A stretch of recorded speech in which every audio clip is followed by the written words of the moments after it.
mengerti dan melihat bahwa Alkitab pun sering bertabrakan, bahwa tidak semuanya itu menjadi satu patokan yang selalu dipakai Tuhan di setiap waktu. Oke, jadi lagi-lagi ini sesuatu hal yang sekali lagi ini bukan isu baru ya, dari dulu tuh udah ada. Jadi terkait dengan Alkitab dan apakah Alkitab itu ada bertentangan, ada yang salah di sana sini dan seterusnya. Ini juga karena beberapa follower juga tolong dong minta dikasih paling nggak penjelasan nih. Semoga ini bisa memberikan sedikit penjelasan. Ada beberapa kata yang penting di dalam kaitannya kita dengan Alkitab. Jadi yang pertama adalah inspirasi Alkitab. Alkitab itu diilhamkan gitu ya, inspiring by God gitu ya. Itu 2 Timotius pasal 3, 15, 16 itu ya, segala tulisan diilhamkan oleh Allah. Dalam bahasa aslinya memang nggak ada kata yang. Diilhamkan oleh Allah itu berarti dinafaskan. Jadi waktu kita percaya Alkitab diilhamkan oleh Allah, itu artinya bahwa Roh Kudus itu menjaga segala sesuatunya tanpa menghilangkan kepribadian, lingkungan, konteks dari orang tersebut yang dipakai Tuhan untuk menuliskan firman Tuhan. Jadi bukan mechanical, bukan tiba-tiba dia nggak sadar terus nulis, enggak. Tuhan tuh pakai. Jadi inspirasi Alkitab itu menjadikan konsekuensinya dua, yaitu Alkitab itu inerransi itu tanpa salah di dalam dirinya, dan yang kedua adalah sufisiensi, dia cukup tuh maksudnya Alkitab bukan buku pengetahuan, bukan buku perpajakan, bukan buku, walaupun ada unsur-unsur begitu ya, tapi Alkitab adalah tentang Allah yang menyatakan diri di dalam Kristus, maka benang merahnya adalah Yesus Kristus yang karya keselamatan yang Tuhan nyatakan begitu di dalam Alkitab. Yang kedua adalah ada yang namanya tuh illumination itu bagaimana karya Roh Kudus kepada setiap orang yang percaya ketika membaca Alkitab dituntun akal budinya sehingga dia bisa mengerti apa yang menjadi kebenaran di dalam Alkitab. Nah, di dalam iluminasi ini Roh Kudus juga menggunakan apa yang namanya itu ilmu hermeneutik, ilmu penafsiran. Jadi Tuhan tuh pakai kita untuk belajar dan ngerti bagaimana menafsirkan Alkitab. Karena kita tahu bahwa Alkitab itu kan ditulis pada zaman baheula ya, pada zaman kuno gitu, bukan dalam zaman modern.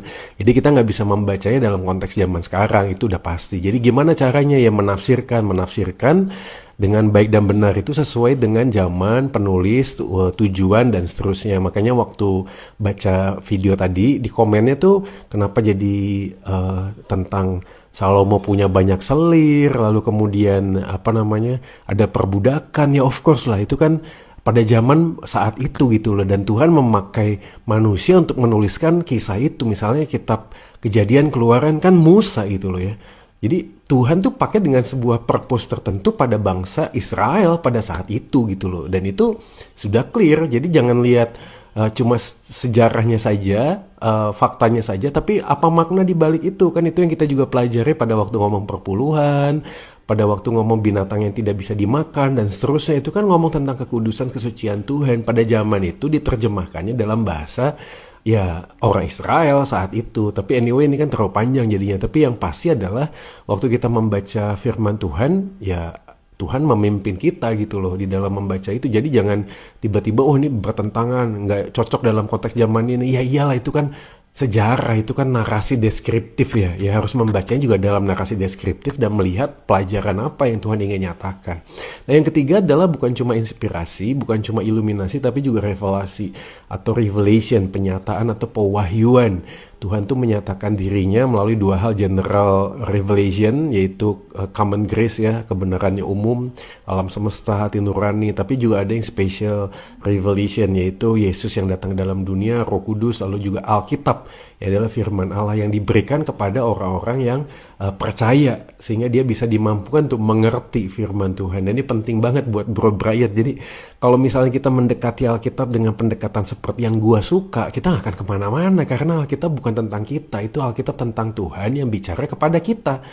Kalau dibalik repot jadinya, ini Alkitab tentang gua ya yang bicara tentang Tuhan. Enggak, ini tentang Tuhan gitu loh yang bicara kepada kita gitu loh. Jadi kita harus sadar posisinya di sana gitu loh. Makanya ada sufisiensi tadi, apakah cukup gitu. Jadi jangan tanya Tuhan Yesus setelah kecil, masa remaja, pemudanya kok hilang, tiba-tiba dia dicobai dan seterusnya, lalu pelayanan. Ya memang karena menurut Tuhan itu tidak perlu kita ketahui gitu loh. nggak perlu kita ketahui karena bukan itu core-nya gitu loh. Kalau semuanya mau dituliskan mau segede gaban apa gitu loh Alkitab kita. Lah yang 66 kitab aja kita nggak baca kok. Dan by the way kalau misalnya kita kembali kepada kalimat-kalimatnya ya bisa berubah. Yesus Kristus juru selamat itu seperti di Alkitab bisa progresif dan jadi agak membingungkan. Progresif tuh gimana? Enggak, pewahyuan tuh selesai gitu loh. Wahyu khusus tuh udah close, 66 kitab tuh close. Lu nggak bisa tiba-tiba datang ke gua terus gue dapet nih Tuhan ngomong ini.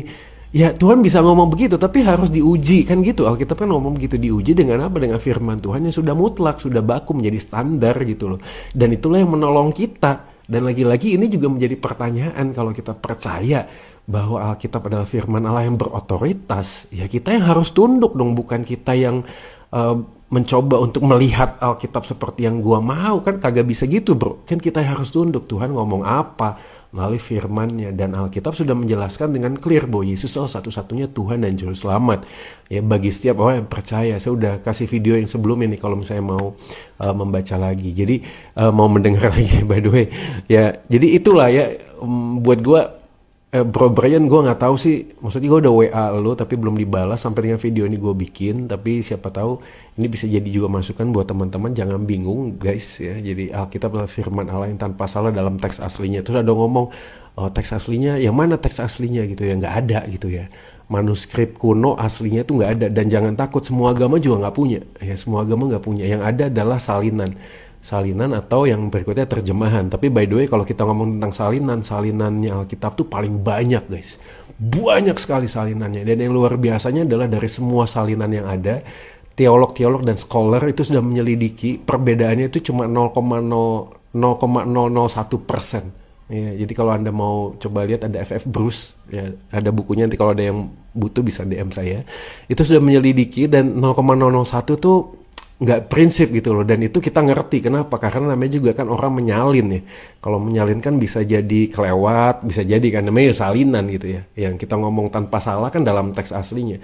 Tapi by the way, anyway, busway, kalau ngomong tentang 0,01 itu bukan hal yang prinsip gitu loh. Jadi hanya perbedaan titik, kurang titik, iota kan tahu ya bahasanya, beda titik aja beda arti gitu ya, di dalam bahasa Ibrani dan Yunani.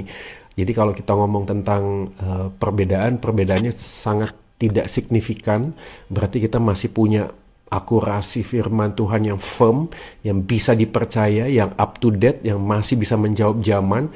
Dan firman Tuhan itu yang Tuhan pelihara ya ribuan tahun lamanya, dan itu menjadi sebuah bentuk providensi ya, pemeliharaan Tuhan di dalam kehidupan kita melalui firman yang dinyatakan kepada kita. So hari ini mari yuk kita baca Alkitab bahwa Yesus mati di atas kayu salib itu kuasanya mampu untuk menebus semua orang, tetapi hanya efektif bagi mereka yang percaya.